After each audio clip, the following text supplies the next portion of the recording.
All right, we're picking up here in part 2 of the Mid Tribulation study. Again, we're not trying to be exhaustive, but there's so much going on here in these set of passages that it took 2 parts to try and even put a dent in it. Um, so in Revelation 13, we're seeing a beast come out of the sea. And just again, for people that weren't with me in prior videos, the symbology in the Bible, especially in prophetic passages, is not that hard to interpret because the same interpretation of the symbol is used consistently throughout the Bible. It's actually called expositional constancy, but we don't have to get hung up on that.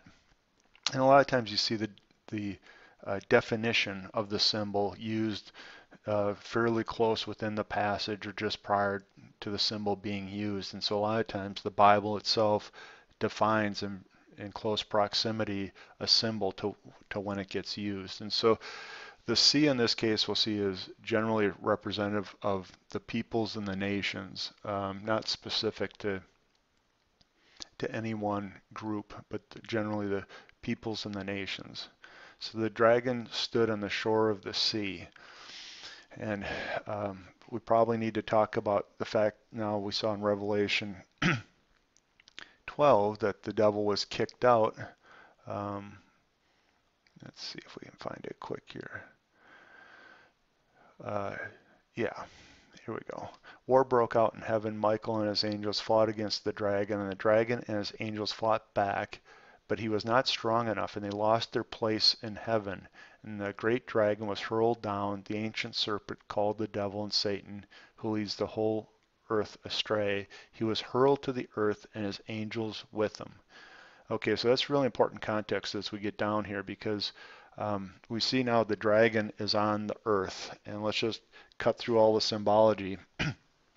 Satan and his fallen angels are being cast to earth as we saw there in Revelation 12. And now in 13 we see him, Satan is on the earth. And let's just give a little context to this. We know from 2 Corinthians 12, starting in verse 2, Paul tells us that he was caught up to the third heaven, which was, the realm of God, and he saw unspeakable things. And so he talks about the third heaven, which implies there's a second heaven, and that implies there's a first heaven. And if we go through the Bible, I'm going to give you my best interpretation of this, and it's consistent with a lot of different Bible scholars. And the first heaven is probably the visible heavens, what we see in the atmosphere and the sky. That's typically seen as the first heaven. References in the Bible to seeing, the heavens, the constellations, and the stars in the heavens. So we know the third heaven is the realm of God and his throne, and we know the first heaven is the heaven we can see, the atmosphere and the sky. The second heaven is where we just saw the dragon and his angels being kicked from. And how do we know that?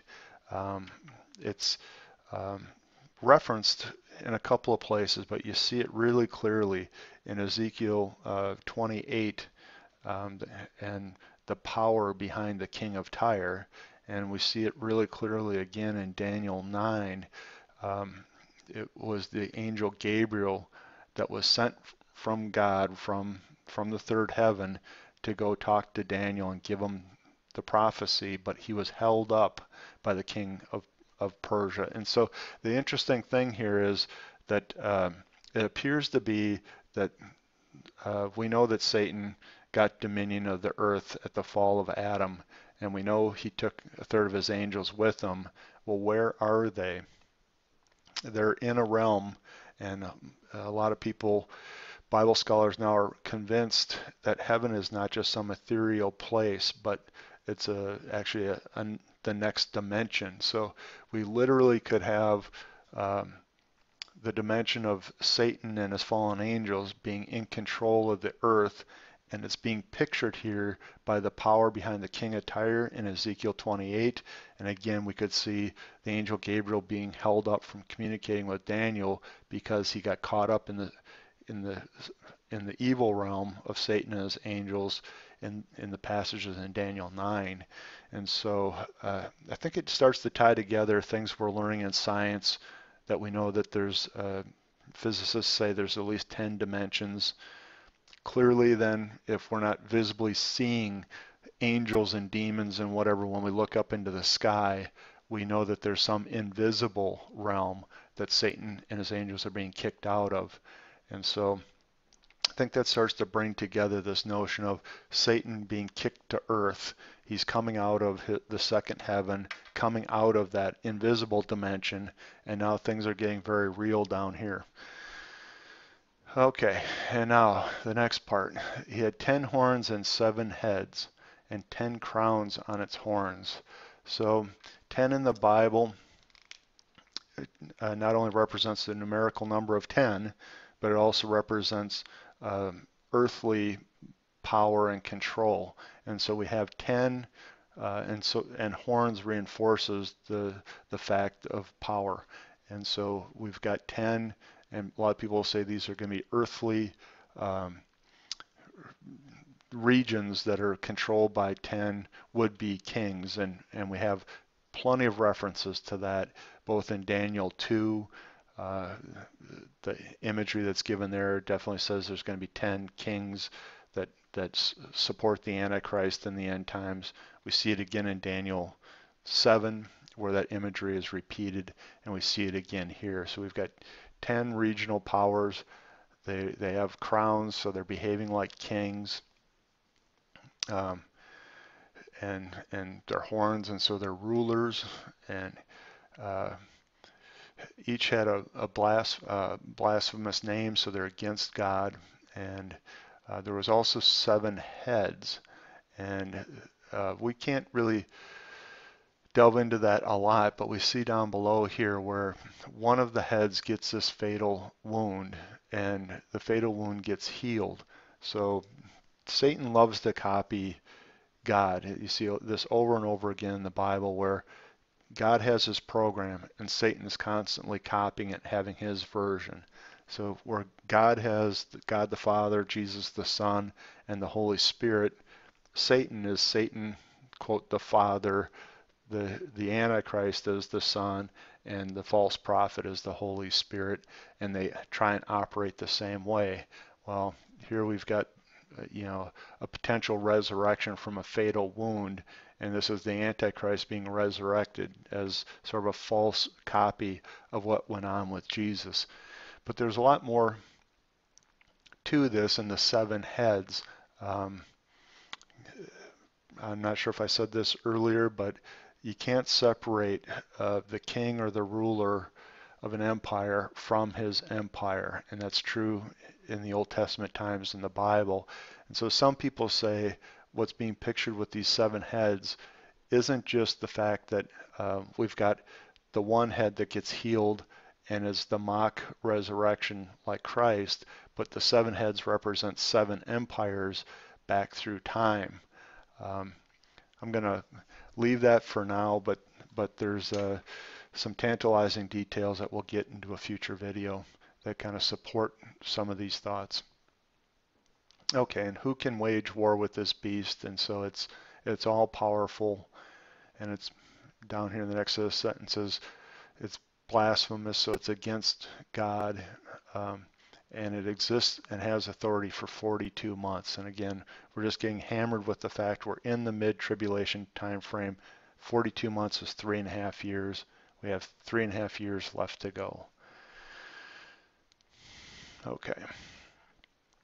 And it was given power to wage war against God and his holy people and to conquer them. So another really important concept here. We know in the New Testament that Jesus said that the gates of hell won't prosper against the church. And yet now we're here in the mid part of the tribulation in Revelation, and we say God's holy people get conquered, and God allows it. And so it's just one more indicator that A, the church doesn't go through the tribulation period, and B, the program changed. When the church was raptured to heaven, the program and the rules are changing for the consummation of what's going to happen up until Jesus' second coming. And it fits in because we talk about this 7-year period of time frame being Daniel's 70th week. The program basically fits more the rules of the Old Testament time. The focus is on the Jewish people. Salvation is not guaranteed, and we'll see that. and and Satan here is allowed to conquer, which in the New Testament for the church, Jesus said Satan wouldn't overcome, and the gates of hell wouldn't overcome the people. So we know we're in a different program, and a lot of people use the word dispensation to say, these time frames of when the rules change in the Bible, because God deals with people groups differently over time, and it's to teach us a lesson and to reward people at different points in time for their faith. Okay, wow, here's the next thing. The next beast that comes up is coming up out of the earth, and looking at earth as a symbol, you could say relates probably to Israel. Looking at earth as just the earth, it was another way to look at this, and so it could be out of the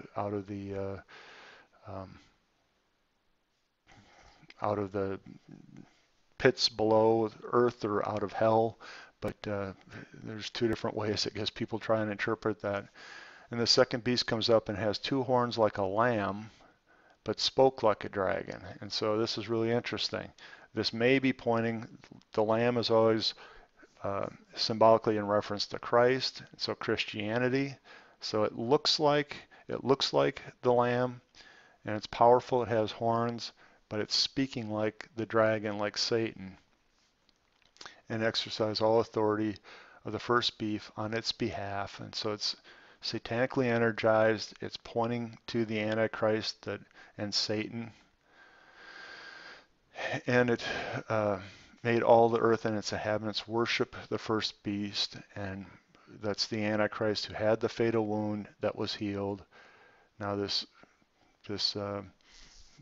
lamb, and people see this as the false prophet, so let's just get that on the table. This false prophet is performing all sorts of signs, even causing fire to come down from heaven. Again, a complete ripoff here of Satan mimicking what Elijah did, calling fire down from heaven in the Old Testament, in full view of the people of earth. And a lot of people say, well, the whole earth, how would they see a scene like this? Well, we know it's in the present time because satellite TV is going to broadcast, and the internet will broadcast this all over the earth. And because of the signs it was given power to perform on behalf of the first beast, it deceived people all over the earth and ordered them to set up an image in honor of the beast, or the Antichrist, that was wounded and survived. And so we've got an image being set up, and the second beast was given power to give breath to the image of the beast, so that the image could speak and cause all who refused to worship to be killed. Wow. In earlier videos we talked about that the Bible uses prophecy and it patterns it, meaning there's foreshadowing, and Jesus reinforces this in the New Testament, so as Paul's epistles. It foreshadows events in historical times to give us a little bit of a picture and insight to when the event that's being prophesied about actually occurs. And the foreshadowing for this is actually found outside of the Bible canon, but in religious text. The book of Maccabees is actually, it's in the Catholic version of the Bible, but it's just basically a historical text that talks about a ruler named Antiochus Epiphanes that did just what we're seeing here. He set up an image in the temple, his own face on the bust of Zeus, and he slaughtered pigs on the Jewish altar, and he killed all of the Jews that tried to worship God. And it was almost a perfect foreshadowing of what we're seeing here with the false prophet, that he's setting up the image of the Antichrist in the temple, and he's going to require worship of the image. And it's just really a powerful foreshadowing that we saw. And this is the abomination of desolation as spoken of both in the book of Daniel and referenced again by Christ in, I think it's in Matthew 24. This calls for wisdom. Let the person who has, this is the important part here, forced all people, great and small, free and slave, to receive a mark on their right hand and their forehead so that they could not buy or sell unless they had the mark. This calls for wisdom. Let the person who has insight calculate the number of the beast, for it's the number of man, and the number is 666. And so a lot of people have been worrying about the mark of the beast and that mark having this numbering system 666 on it. You see we're in the Mid Tribulation period of time, though, when this is established. And so very likely it's not during the age of the church, but after we get into the 7-year period that the mark is being established as part of the reign of the Antichrist system. And so I think that takes a little bit of the worry out of all the people that worry that barcodes have 666 on them. Definitely 666 is occultic, and people need to pay attention to occultic belief systems where they use 666 as part of their occultic worship and practice. 6 in the Bible is the number short of 7, which is divine perfection. So it's really interesting how Satan has to deal with the fact that he is one short of divine perfection. And a number repeated in the Bible adds emphasis. So we're seeing here 666. He's short of perfection, and God really means it. And so it's an interesting little play on how numbers are used in the Bible as well. Okay, we're almost done with the mid-trib here. Let's try and get through this part. We see the 144,000 again standing on Mount Zion, and these were the folks that we saw in Revelation 7, the Jewish evangelists, and we just get a little bit more detail here in terms of what they're doing. They sang a new song before the throne and the 4 living creatures and elders. So again, they're a distinct people group. They're Jewish and they're saved. So no one could learn the song except them, and that's again a way of calling out a distinct people group. And these are the ones that didn't defile themselves with women and remain virgins. They followed the Lamb wherever he goes. They were purchased from among mankind and offered as first fruits to God. No lie was found in their mouth. So like all of these passages in mid-trib here, it's just packed with meaning. But let's just try and get through some of this. So we talked in Revelation 12 about the imagery of a woman used symbolically as a belief system, good or bad. Well, here we've got them not defiling themselves. They remain virgins, and so they have a pure version of belief, which is belief in God. So they're being pictured here as true believers, and they followed the Lamb, which is Christ. And so what we've got is really messianic Jewish believers that have been evangelizing the world, and they're in their redeemed state now before the Father and the Son standing on Mount Zion with the elders. So we've got the picture of these redeemed evangelists that have done their job, and let's just leave it at that. And then we get some more angels interrupting here, and they're starting to proclaim that judgment is ours, judgment is come, which we know the judgments that are coming are going to be very severe and supernatural. And then we get another little picture, and most people think this is a picture that's foreshadowing here what's about to happen. So we see fallen is Babylon the Great, which made nations drink maddening wine of her adulteries. Now we'll really hit this in Revelation 19, but just notice again that they're using sort of the harlot version reference of a woman. And so if we set up above that the 144,000 were pure and they were modeled as a virgin.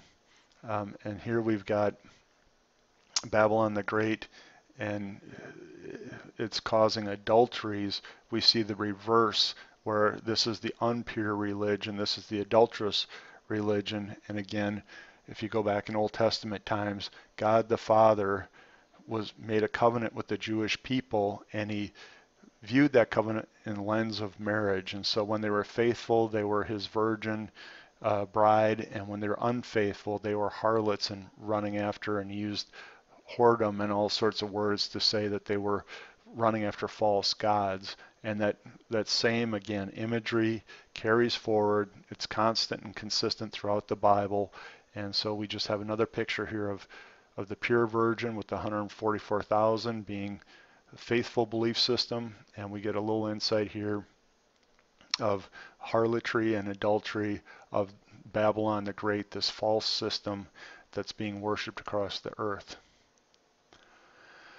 Okay, and then we get a warning here that anybody that receives the mark is permanently condemned. They'll be tossed into hell, where the smoke and the torment will rise forever, and there'll be no rest day or night. So it's permanent. A lot of people say, well, why can't you just take the mark out and turn and worship God and be saved? And for whatever reason, and there's lots of good speculation right now as to what might be the cause of this, that you can't remove the mark, that it becomes permanent once you take it. We'll just leave that where it sits.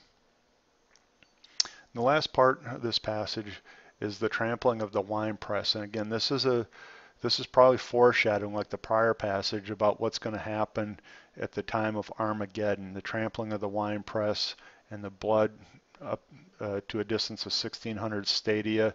It's very much reminiscent of what we saw in Isaiah 63 and in Zechariah. I believe the imagery is there as well. So, yeah, Day of the Lord in Zechariah, where the Jews are being protected off east of the mountainside, and then we see here the Jesus is coming basically with his blood is crimson, and he's caused this final slaughter is basically what he's saying. He did it by himself. So there we see the lifeblood being trampled out. So go back and look at Isaiah 63 to catch the imagery that ties in with this passage here in 14 that foreshadows Armageddon. Well, thanks for sticking with me through the mid-trib. We hit, some percentage of all the stuff that was in there. I'd say, 60%. But hopefully it's enough so that as you go back and you look through the Bible for yourself, you can pick up and fill in the rest of the pieces. So thanks for listening.